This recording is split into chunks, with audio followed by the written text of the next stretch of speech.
Alright, vintage computer friends. So today we are going to have an in-depth look at the Science Fair Microcomputer Trainer. I think it's fair to say that my previous video got quite a number of views and likes, at least for my standards. So I was actually surprised how many people watched this video and also liked it. So thanks very much.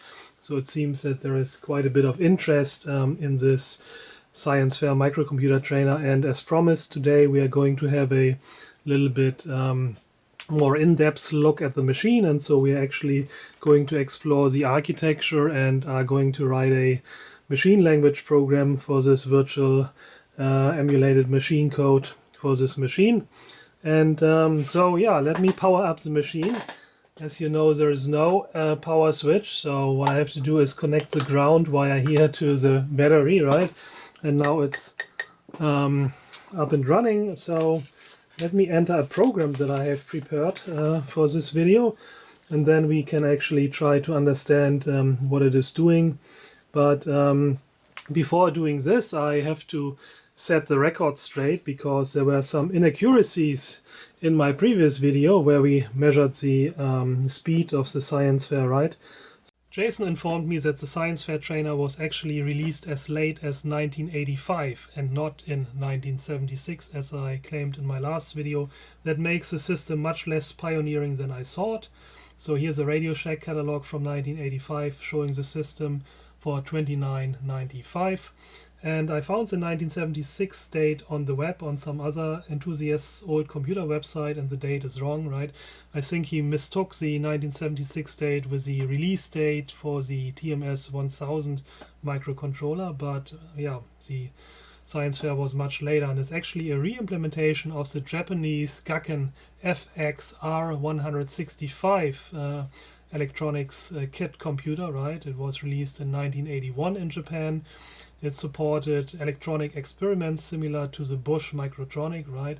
Had this modular Lego block-like electronic components that you could connect to, and supported, unlike the Science Fair, GPIO, digital input and output, right? And Science Fair cut this from, Radio Shack cut this from their version of the trainer because it required some extra circuitry in order to do the digital input and output. You see the circuitry here, right? So that was possible with the Gakken FX R-165, but not with the Science Fair. And that makes the Microtronic really one of the first system, actually, right? I thought the Science Fair was the first, but it seems the Gakken and the Microtronic were really the first of their kind, right? Here's a ad in a microcomputer magazine in May 1982 showing the Microtronic, but it was already available in 1981 as well.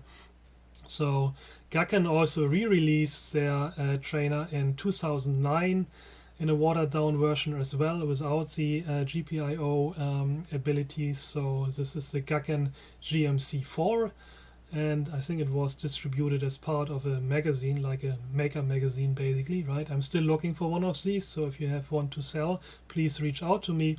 And it was even yet again re-released one more time, this time in Germany in 2013.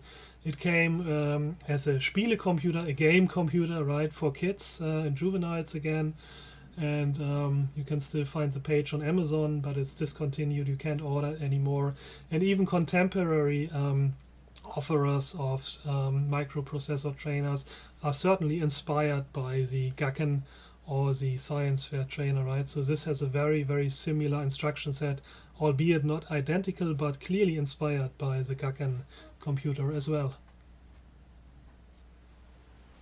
So thank you very much, Jason, for contacting me and providing this information so that I could set the record straight on this one. And yeah, now let's start entering the program.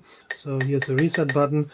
You will always see the current address here and the memory content at that address on the hex display. So let me now enter the program, and then we can have a look what it does and how it does it. And with the increment button you get to the next address, right? So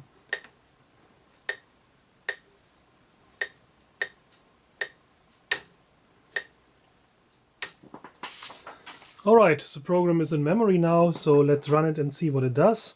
To start the program we hit reset, and then one runs the program normally.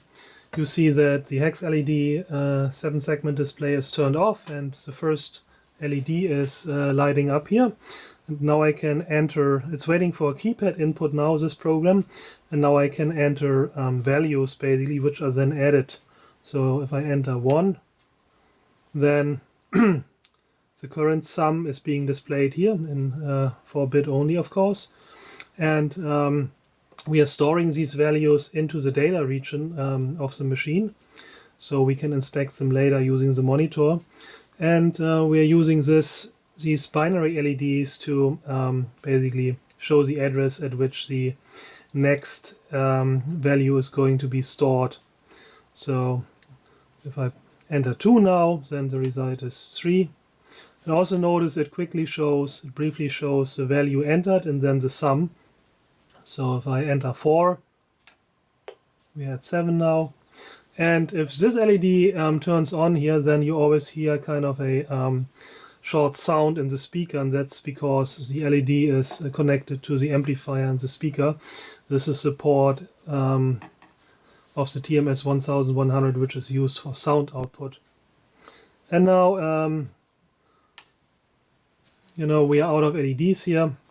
So let's stop the program by entering 0. And now the program is running an endless loop, and we have to reset it. But basically it stopped responding now to my inputs, right? So I have to hit reset. And we can now take a look at the values that we actually entered.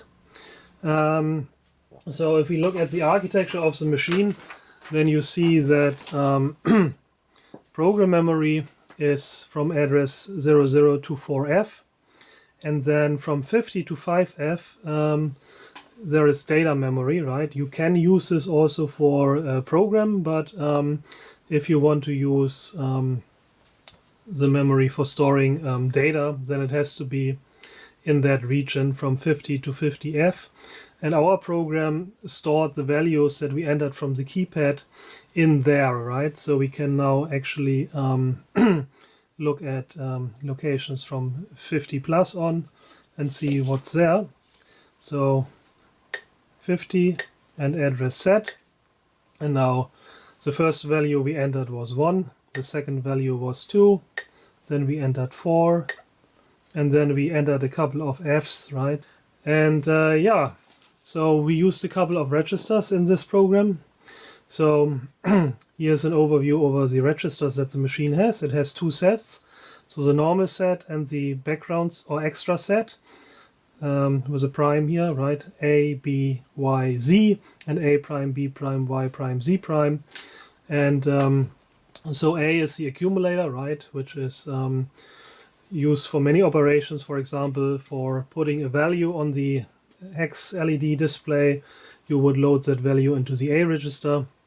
Then the B register is basically something that you can use to store basically your A register. So there's a swap instruction that would exchange A and B, right?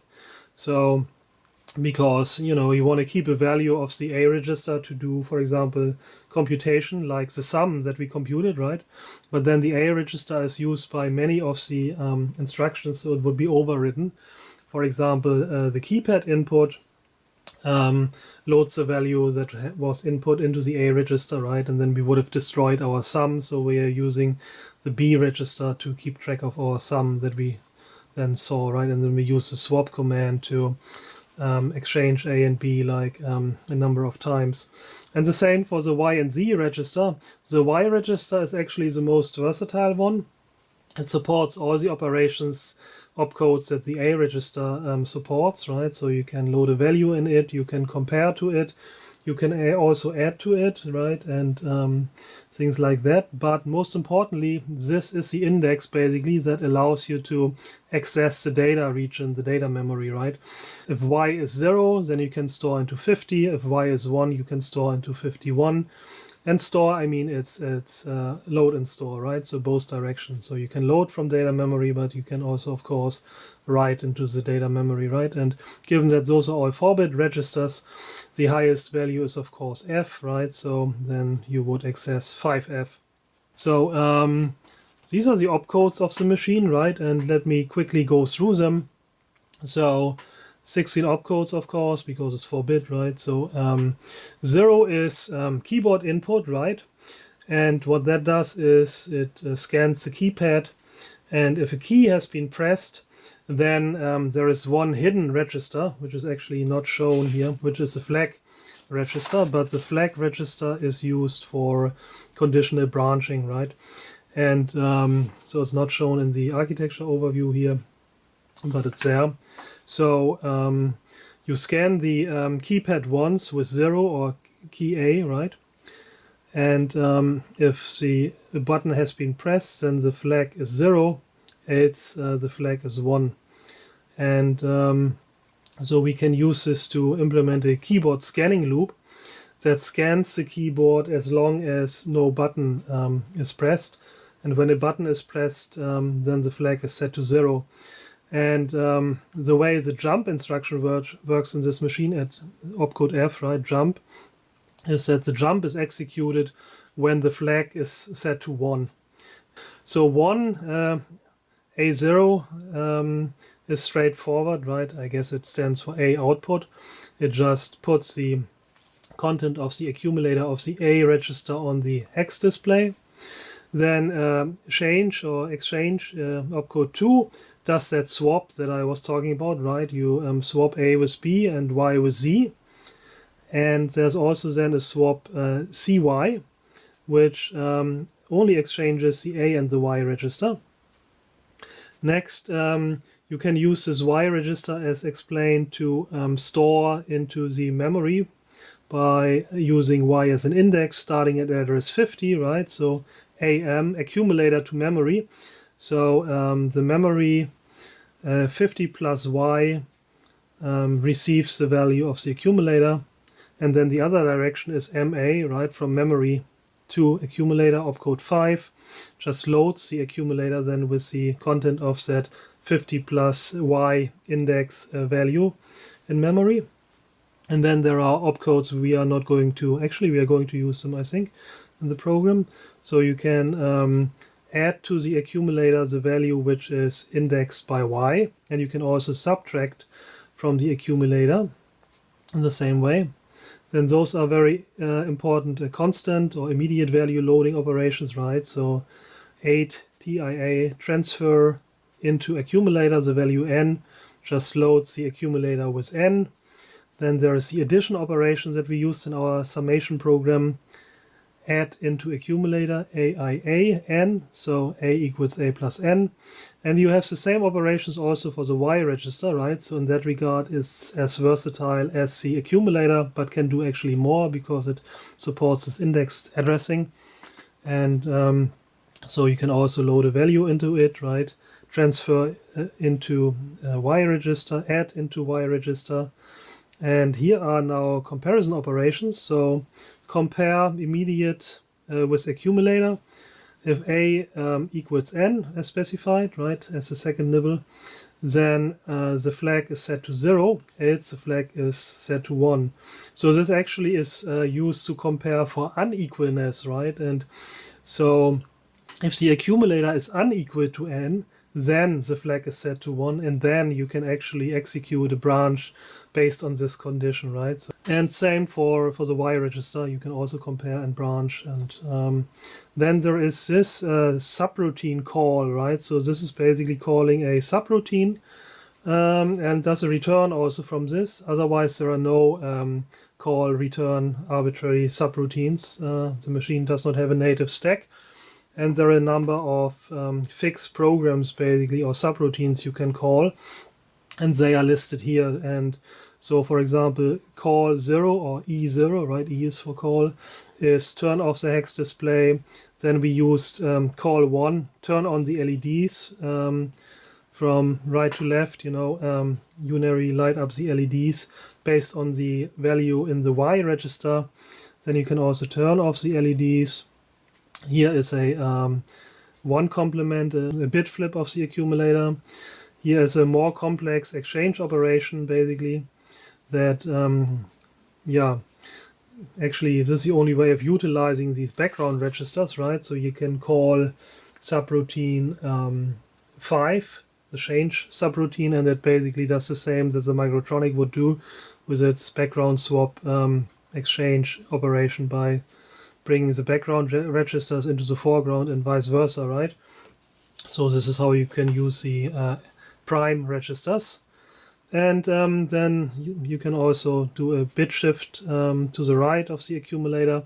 And then there are sound opcodes, right? The sound routines. We already used the error sound routine when the program ended here, right? So let me show you that again.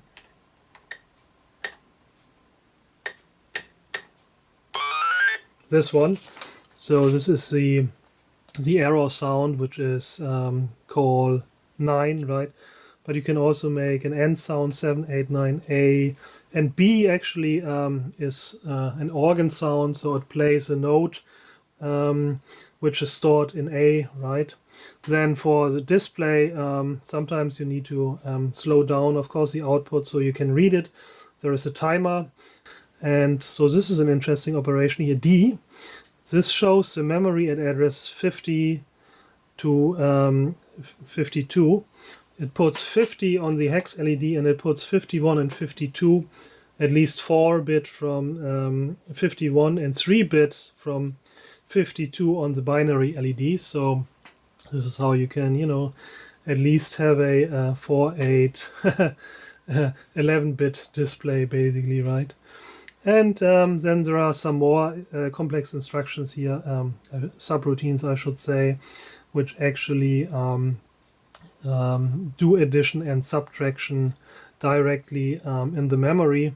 So accumulator minus or plus the indexed memory cell goes back into the indexed memory cell. Good, now that we have an understanding of what the machine has to offer in terms of instructions, let's walk through the program together. And so we're using a couple of registers here. We are using the A register, the B register, as well as the Y register, right? So the A register is used for all kinds of things, for example, for driving the hex LED display, right? And we are using the B register for keeping track of the sum. The A register is also used for keypad scanning, as explained, right? The Y register we need in order to access the memory, right? The index memory starting at 50. And we are not using the Z register, but we are using the swap, the exchange operation. So we are constantly swapping A with B and Y with Z. And that's because otherwise we would keep overriding our sum, right? So we are keeping the sum in the B register. If we kept it in the A register, then I mean it would be destroyed for doing keypad scanning and driving the hex LED display and so on. So let's have a look at the program. So first we have to initialize our registers to a well-defined state. So we are loading we actually want to load 0 into B, right, which is the sum where we start. But since we can't do this directly, we first load 0 into the A register, right? So TIA, transfer immediate into A register, 8, and we are loading 0 into 8. And same for the index register, we also need to initialize this so that the first value is getting stored at address 50 in the data memory, right? So we are also loading 0 into Y, and the opcode for TIY, transfer into Y register, is A, right? And the operand is 0 as well. And now what we really wanted to do is we wanted to initialize B, right, for the sum. So we are now using the exchange operation 2. So A and B get exchanged. Now we have B equals 0, and we also exchanged Y with Z. So Z is also 0 now, right? But let's also properly initialize now that A is actually the B content and Y is the Z content. Now let's also initialize A and Y again to 0, right? So one more time, A equals 0 and Y is also 0, right? And that's really the thing that's important. because otherwise you need to start at the first index memory address 50, right? So you want to have y at 0. So now the first thing we are doing is we are outputting the value of y on the LEDs here using this call operation, and we are using the call 1 or set R, right, which then puts the value of the Y register on the binary LEDs. So since it starts at 0, this actually is responsible for lighting up the first LED here, right? This is this call here, E1. 1 is for set R. And now the program is actually waiting for keypad input. So we are at this position here, address 0B. So let me go back there. 0B address set. And we are scanning the keypad now with the 0 instruction. If no key was pressed, then the flag register is 1. So 1 is the default value for the flag register. And a jump is executed then, else it is skipped. So if the flag register is 1, so no key has been pressed, then we are just executing a tight loop here, right? Scan, scan, scan, scan, scan, jump, and so on until a key was pressed, right? And F is of course the jump instruction. So if the flag is still 1, no key has been pressed, we are just going back to 0B and scan, continue scanning. Else now a button has been pushed, and the value of that button 0 to F is in the A register. So what we want to do is we want to put this on the display, and 1 AO, A output I guess, then shows the value of the A register or the key that we just entered, right, on the hex display. Now we want to check if the value is 0, because then we want to end our program. For this we are using compare immediate with accumulator or A register, right? So I'm actually not sure I should call the A register accumulator, because the Y register is actually more versatile, but anyhow.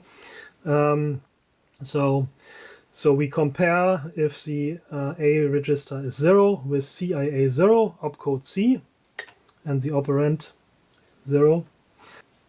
There's a jump to address 1C, and this is executed if A is unequal 0.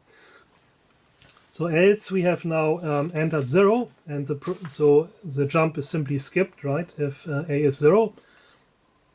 And the program shall terminate now, so we are making that error sound, right, by again calling a subroutine 7, which is making this error sound, right.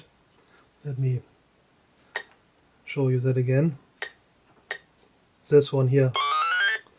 And then you also notice that the display is turned off right now. This is what call 0 does, turn off the hex display. And then the program is now just executing an endless loop, right, and waiting. So I have to, doesn't react to anything anymore, but reset of course works. So let's continue again at 1.7. So E0, turn off the display, and then F19, just execute a tight loop, right, an endless loop. All right, else this was the jump target that we saw previously, right? So if the keyboard input is not 0, then we are jumping to 1C, and this is where the real computation happens, right? So remember that we want to store basically the values that we entered over the hex pad. We are storing them in the data memory 50 plus, right? And the memory cell is pointed to by the Y register. So we now have still the value that we entered over the keypad in the A register, and we want to store it simply at the memory address 50 plus Y. And this is what AM or A register to memory does, right? Using the Y register as an index. So this is instruction 4. And now we want to update our sum, but keep in mind that we are keeping the sum in the B register, right? So we first need to bring in the B register into the A register by swapping it, right? So A and B is swapped. Now we have B and A, and now we can actually use this M plus operation. to add to our sum, right? A equals A plus my, to add the the values that we had already stored at my, right? Using the index y register. So now we updated the sum. Now we store it back in the background, right? By exchanging it one more time. 2 for exchange. Before we actually display the sum on the display, we also want to still give the user some time to still see basically the keypad input, right? The output on the hex display would change so fast that you couldn't actually see what you entered, right? So we are now calling the timer, the delay routine, subroutine, and we are loading a delay value into the accumulator, TIA, right? Load immediate value into accumulator. And we are loading the value 5, which gives a decent delay time. And then we are calling the delay subroutine EC. C is for timer, right? So basically that pauses the program a little bit. Some time to observe the values that we entered on the keypad, right? So let me show you this again. So because the hex display briefly shows the entered value, right? 2 now, 8 now, before it shows the sum actually, right? So and this is what this delay achieves. Okay, back to the program. We are at address 24. And now we actually need to increment the Y register, right? Because the next value in the data memory has to be set at the next location. So if we advance this index register Y so that the next value goes into the next cell in the data region. So we incremented this by 1. So this is the B operation, add into Y, right? B, and 1 is the operand, of course. And now we also have to do this with the other register set, right? So with B and Z. And so we are exchanging the registers again and also add one more time to the Y register. Now that we have exchanged the registers again, A with B and Y with Z, we actually have B currently the accumulator, and this is now when we display the sum, right? So here's another A output, opcode 1, and this now shows the current sum on the hex display. And now we store away again the B register, A register into B again, another swap, right? This is now the loop, go to 0, 9. We are then outputting the updated Y register now on the binary LEDs. Yeah, so that's the program. Well, I have to say that I actually tried to fit in the recursive version of the Towers of Hanoi, but I almost succeeded, right? So I had the problem that I would need the data region for the stack, but I would also need this for program memory. So the version of Towers of Hanoi that I wanted to demonstrate does not fit into the microcomputer trainer. I wish they would have added some more memory, right? That would have been very useful, right? So I could have used, all of this for program memory, because my program exactly needs runs from 00 to 5E. And then the data memory could have been from 60 to 6F, and then the registers from 70 to 7F. But I guess they need some, more memory from 70 plus on for the monitor, variables, etc. So yeah, that's unfortunate. And of course, given that this is a single chip computer, there's no way of extending the memory or doing things like the PicoRAM 2090 for the Microtronics that I designed, right, which offered basically banked memory, is not possible with the microcomputer trainer here. Alright guys, that's it for now. Very interesting machine. I hope you enjoyed this hands-on programming tutorial with the microcomputer trainer, and that it contains less inaccuracies than in my previous video. So yeah, until then, thanks for watching and take care. Bye.